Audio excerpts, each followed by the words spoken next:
Mungkin teman-teman juga bingung gitu, bahwa ngapain sih ngomongin kayak begini, ya udah stres mau penyakit atau stres mau bukan penyakit ya apa urusannya gitu. Katakanlah misal gini, teman-teman sedang mengalami demam. Pertanyaan saya, apakah demam itu sebuah penyakit? Maka saya yakin teman-teman akan menjawab bahwa demam itu adalah gejala dari sebuah penyakit.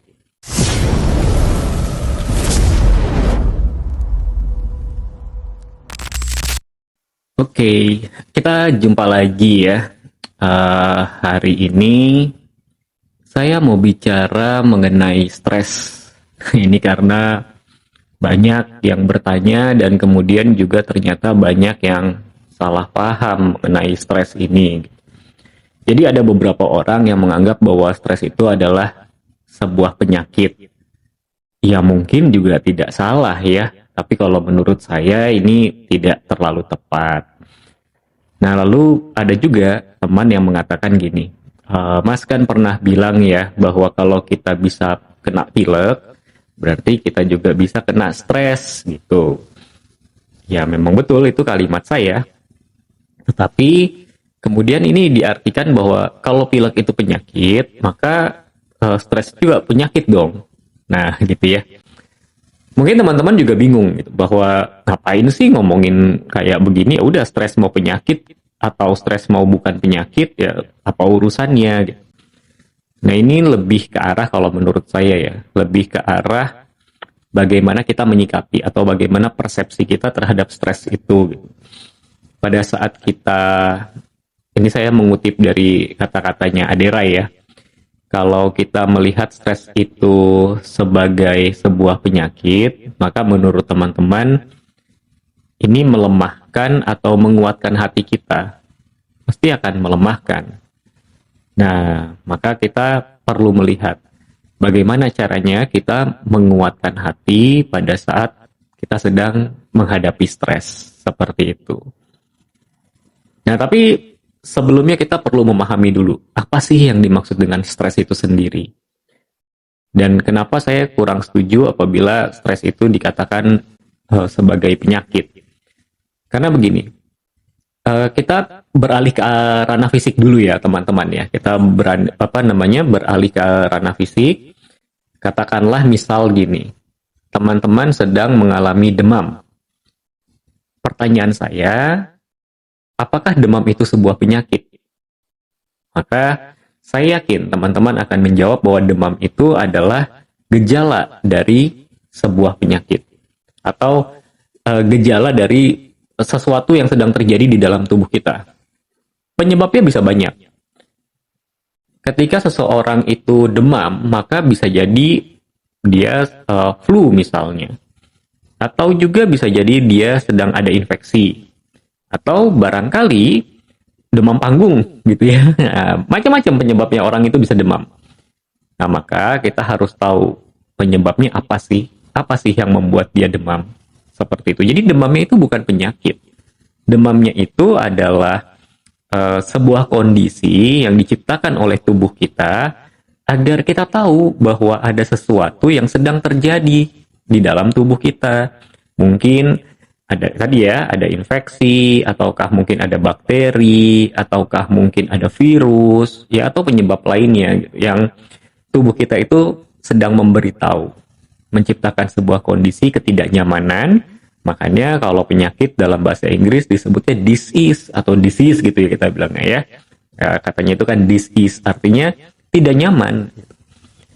Nah, ketidaknyamanan diciptakan agar kita menjadi sadar, agar kita menjadi tahu bahwa oh ya sudah ada sesuatu yang sedang salah di dalam tubuh saya, yang kemudian saya harus cari tahu. Maka pergilah ke dokter untuk kemudian diperiksa, dan pada saat diperiksa nanti ketahuan tuh, ada virus misalnya. Nah, maka bisa diberikan obat-obatan antivirus, lalu kemudian beristirahat dan lain sebagainya. Nah, kerangkanya seperti itu. Dan saya yakin juga ya, banyak sekali yang kemudian kita salah nih. Kita melabeli sebagai penyakit, ternyata itu bukan penyakitnya, tapi itu adalah sebuah gejala. Nah, demikian juga dengan stres. Jadi stres itu bukan penyakit, tapi stres itu adalah sebuah kondisi yang diciptakan oleh tubuh kita untuk memberitahu bahwa ada sesuatu yang sedang terjadi di ranah pikiran. Nah, ini saya menyempitkan dulu ya. Jadi stresnya itu di ranah pikiran, karena sekarang kebanyakan orang kalau berbicara soal stres itu pasti ranah pikiran. Padahal tubuh juga bisa stres. Ya seperti tadi ya, ketika kita kena bakteri dan lain sebagainya, itu kan tubuh kita lagi dalam kondisi stres sebetulnya. Atau misalnya makan terlalu pedas terus kemudian jadi diare, itu kan tubuh kita lagi stres sebetulnya. Tubuhnya sedang mengalami stres. Nah, jadi sebetulnya eh, menurut saya sih ya agak kurang tepat gitu. Kalau tadi saya mengatakan bahwa kita akan berbicara dari aspek pikiran, juga menurut saya agak kurang tepat, karena ketika kita bicara soal stres, sudah pasti akan ada respon tubuh. Tidak mungkin hanya dari pikiran. Respon tubuh juga pasti ada. Jadi ya sudah, kita berbicara dari aspek yang lengkap saja gitu ya. Jadi holistik lah, semuanya kita bahas. Nah, pada saat kita mengalami stres, apa itu stres? Stres itu adalah respon alami dari tubuh untuk menandakan sesuatu yang sedang terjadi. Gampangnya seperti itu. Dan stres ini sudah ada dari zaman dulu. Jadi dari semenjak manusia diciptakan, bahkan semua makhluk hidup itu memiliki mekanisme stres. Nah, mekanisme stres ini sebetulnya berkaitan dengan kehidupan kita, sangat lekat dengan kehidupan. Orang yang tidak mengalami stres, maka akan sulit dalam kehidupannya. Kenapa? Karena stres inilah yang membuat kita bisa berjuang, walaupun kebanyakan orang akan mengaitkan stres ini dengan hal-hal yang negatif. Tapi gini, teman-teman pernah jatuh cinta tidak? Jatuh cinta itu adalah kondisi stres. Iya, padahal jatuh cinta itu kan bukan sesuatu yang menyebalkan gitu, bukan sesuatu yang menyulitkan gitu. Jatuh cinta itu kan sesuatu yang indah, sesuatu yang bikin kita bahagia. Tapi itu adalah kondisi stres. Nah, tapi stresnya ini disebut dengan eustress atau stres yang baik, katakanlah seperti itu. Nah, sedangkan kalau kita lagi mumet, menghadapi beban kehidupan, dikejar-kejar tagihan dan lain sebagainya, ini disebut dengan distress atau stres yang buruk gitu katanya. Walaupun mungkin tidak buruk ya. Karena untuk orang-orang yang sedang dikejar tagihan, ya stresnya dia itu kalau menurut saya sih baik, karena menandakan bahwa ada sesuatu yang belum selesai, yang harus dia selesaikan. Begitu. Nah, tetapi sekarang kita akan berbicaranya begini. Kalau kita melihat stres itu, maka kita perlu untuk memahami kondisi tubuh kita. Begini teman-teman. Apa sih yang membuat stres ini kemudian jadi istimewa di zaman sekarang? Padahal seperti yang tadi sudah saya katakan ya, bahwa stres itu sudah ada dari zaman dulu. Gitu. Nenek moyang kita dari mulai zaman manusia purba dulu, stres itu sudah ada. Bahkan mungkin stres mereka lebih besar ya, karena mereka harus berhadapan dengan hewan-hewan yang ukurannya sangat besar, hewan-hewan yang barangkali jauh lebih buas daripada hewan-hewan di zaman sekarang. Tapi kenapa stres itu menjadi istimewa di zaman sekarang? Karena kalau di zaman dulu, mereka hidupnya seimbang. Jadi kalau anak-anak sekarang yang mengatakan work and life balance, leluhur kita manusia purba sudah melakukan itu. Di mana fase hidup mereka dibagi menjadi dua. Fase di siang hari, ini adalah fase di mana mereka menggunakan stres tubuhnya untuk berburu atau fase berburu. Nah, pada saat mereka berburu karena menghadapi tantangan yang begitu besar, hewan buruan yang begitu besar, hewan buruan yang katakanlah sangat buas, maka tubuh mereka masuk ke dalam kondisi fight or flight. Ya, di mana nanti ada mekanisme hormonal di situ ya, yang kortisol diciptakan, adrenalin akan keluar dengan jumlah yang besar supaya bisa mengantarkan gula ke otot sehingga diolah menjadi tenaga, diolah menjadi energi yang mereka gunakan untuk berburu. Nah, pada saat mereka sudah selesai berburu, mereka akan pulang ke sukunya masing-masing dan bersiap untuk makan.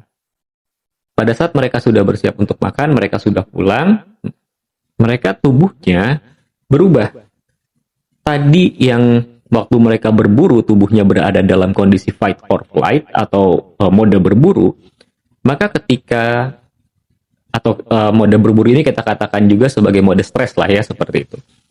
Maka ketika mereka sudah kembali ke sukunya, tubuh mereka masuk ke dalam kondisi relax atau seringkali disebut sebagai rest and digest. Karena ini saatnya mereka untuk makan dan mencerna makanan. Nah, manusia modern zaman sekarang, kapan kita mengalami rest and digest? Hampir 24 jam, tubuh kita berada dalam kondisi stres. Coba untuk teman-teman yang bekerja di kantor misalnya. Berapa banyak yang kemudian ketika pulang ke rumah masih mikirin lemburan, masih mikirin, waduh besok kerjaannya apa, masih mikirin target perusahaan, masih mikirin segala macam hal. Itu akan membuat gelombang otak kita itu nggak bisa turun ke gelombang delta agar tubuh kita masuk ke rest and digest. Tapi gelombang otaknya itu terus-terusan ada di beta, bahkan mungkin ada di gamma yang membuat tubuh kita terus-terusan memproduksi hormon stres. Jadi hampir 24 jam kita dalam kondisi stres. Hidup kita sudah tidak seimbang di zaman sekarang. Nah, kita perlu memahami dari aspek situ. Nah, sehingga kalau ada pertanyaan, apa yang perlu dilakukan, maka kita perlu memahami dulu apa yang membuat kita stres. Kemudian ada yang mengatakan bahwa yang membuat saya stres itu adalah pekerjaan. Sebentar dulu. Apakah benar pekerjaanlah yang membuat kita stres? Apakah benar situasi di jalan itu yang membuat kita stres? Apakah benar perilaku orang lain yang membuat kita stres? Sebentar dulu. Kita harus mengingat definisi stres tadi di awal, bahwa stres itu adalah respon alami tubuh. Nah, sedangkan tadi ya pekerjaan, perilaku orang lain, kemacetan, dan lain sebagainya, itu kan semua ada di luar tubuh kita, bukan ada di dalam tubuh kita. Maka yang perlu kita pertanyakan, kenapa kemacetan ini membuat saya menjadi stres? Kenapa perilaku orang yang seperti ini membuat saya menjadi stres? Kenapa beban pekerjaan ini membuat saya menjadi stres? Atau lebih lanjut lagi, mari kita bertanyanya seperti ini. Apakah beban pekerjaan yang sama akan membuat orang lain juga stres? Belum tentu loh. Ada orang-orang yang ketika diberikan beban yang sama, itu yang satu bisa berat menjalaninya, yang satu ringan-ringan saja. Sama seperti kalau teman-teman pergi ke pusat kebugaran. Katakanlah, ini baru pertama kali datang. Mungkin kalau disuruh mengangkat barbel dengan berat, katakanlah 20 kilo, waduh berat sekali gitu. Tapi untuk orang yang sudah setahun, 2 tahun berlatih di pusat kebugaran itu, mungkin 20 kilo itu udah terlalu ringan untuk mereka. Bebannya sama, faktanya sama. Tetapi cara melihatnya berbeda. Kenapa? Karena mereka sudah berlatih. Mereka sudah terbiasa tubuhnya untuk menghadapi beban yang seperti itu. Nah, maka kita bisa melihat bahwa, atau kita bisa bertanya ke dalam diri kita sendiri, apa sih yang membuat kita menjadi stres ketika kita menghadapi beban itu? Ketika kita menghadapi beban pekerjaan yang seperti itu, apa yang membuat kita itu stres? Nah, jawabannya ada di situ sebetulnya. Pada saat kita sudah menemukan, oh ternyata bisa jadi gini ya. Saya stres dari beban ini karena ternyata dulu di waktu kecil itu tuh saya selalu dihambat, saya selalu direndahkan, saya dianggap tidak mampu dan lain sebagainya. Sehingga ketika menghadapi beban seperti ini, saya menjadi stres. Nah, pertanyaannya apa yang membuat kamu menjadi stres? Sederhana kok teman-teman, yang membuat kita menjadi stres itu adalah karena kita tidak punya solusi terhadap apa yang sedang kita alami gitu. Coba kalau kita punya solusi, stresnya hilang kok. Sederhana gini, teman-teman pasti pernah ya mengalami ketika ingin ke satu tempat wisata, terus kemudian mengalami macet. Wah, udah mumet, waduh ini nggak nyampe-nyampe, udah berapa jam di jalan gitu ya. Belum lagi kalau misalnya terdesak ingin buang air, waduh udah itu udah nggak karu-karuan rasanya. Terus tiba-tiba ada orang yang menunjukkan jalur alternatif. Langsung lega rasanya, langsung yang gitu. Stresnya hilang seketika. Kenapa? Karena ada jalan keluar dari situ. Nah, seringkali yang membuat kita terjebak dalam kondisi stres itu adalah karena kita tidak punya jalan keluar dari permasalahan yang sedang kita hadapi. Nah, maka cobalah mencari jalan keluarnya. Nah, Lucunya adalah jalan keluar itu bisa kita dapatkan pada saat kita melakukan perjalanan ke dalam diri. Tanya ke dalam diri kita, apa yang membuat saya seperti ini? Tadi ketemu ya, oh dulu saya pernah dihina, saya pernah direndahkan, saya pernah dianggap nggak mampu, dan lain sebagainya. Nah, lalu kita sadari di situ, siapa sih yang menghina? Oh, ada orang-orang yang menghina. Ya maafin orang itu. Gitu. Lalu kemudian kita cari, oke, pekerjaan saya ini akan bisa selesai kalau saya punya kualitas apa? Oh, ternyata pekerjaan saya akan mudah selesai, misalnya ya, kalau saya bisa menguasai Microsoft Excel misalnya. Ini mah bukan iklan, tapi misal gitu. Ya maka belajar. Atau, oh ternyata beban pekerjaan saya itu akan mudah untuk saya selesaikan kalau saya bisa manajemen skala prioritas begitu. Maka belajarlah skala prioritas sehingga kita punya solusi dari permasalahan itu. Maka stresnya akan hilang, nggak perlu dipikirin. Gitu. Stres itu akan hilang.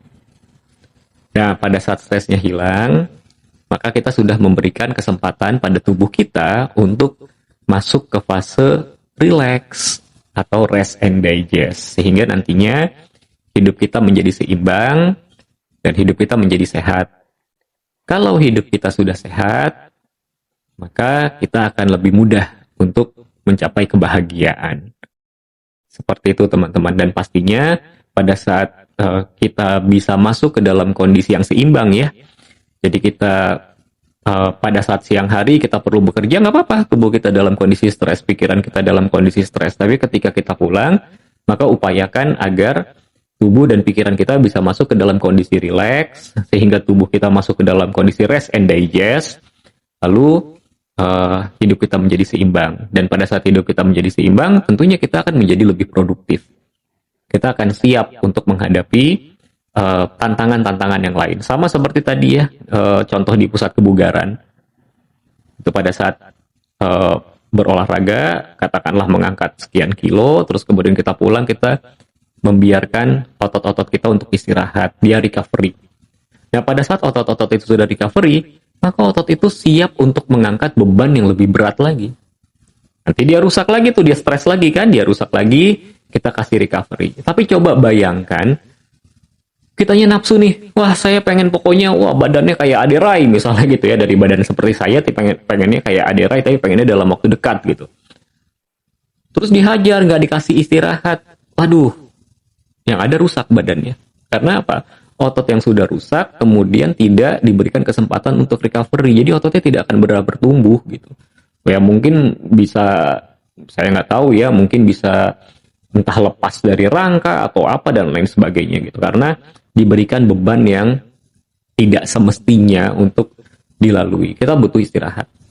Gitu teman-teman ya. Jadi mungkin itu yang ingin saya sampaikan terkait dengan stres. Jadi bahasannya kok sederhana banget ya, kita sederhanakan saja gitu, jangan sampai nanti saya bahas soal stres dengan bahasa yang terlalu teoritis, akhirnya bukannya teman-teman mendapat sebuah pemahaman bagaimana bisa mengelola stresnya, yang ada nonton video ini malah makin stres gitu ya, jangan sampai seperti itu. Nah jadi kesimpulannya adalah kalau kita ingin melepaskan diri kita, atau bukan melepaskan ya, tapi ingin bisa mengatur level stres kita, yang pertama adalah kita perlu tahu dulu apa sih yang menyebabkan kita stres. Lalu yang kedua, upayakan agar tubuh kita itu selalu berada di dalam kondisi yang seimbang. Artinya apa? Pada saat kita sudah stres seharian di luar, maka upayakan ketika pulang ke rumah kita masuk ke dalam mode rest and digest. Kita perlu istirahat, kita perlu recovery, dan pada saat kita istirahat dan recovery, maka tubuh dan pikiran kita itu sudah siap untuk menyambut beban yang lebih berat. Begitu teman-temannya, jadi jangan pernah memaksakan diri, berlakulah welas asih pada diri sendiri. Ingat teman-teman, meskipun ada orang yang mengatakan manusia itu limitless, manusia itu diciptakan dengan segala macam bakat lah dan lain sebagainya, tapi kita tetap punya keterbatasan. Tubuh kita punya keterbatasan. Jangan melewati batas. Begitu mungkin teman-teman ya. Semoga video ini bermanfaat dan kita akan berjumpa lagi di video-video yang berikutnya. Oke, sampai jumpa.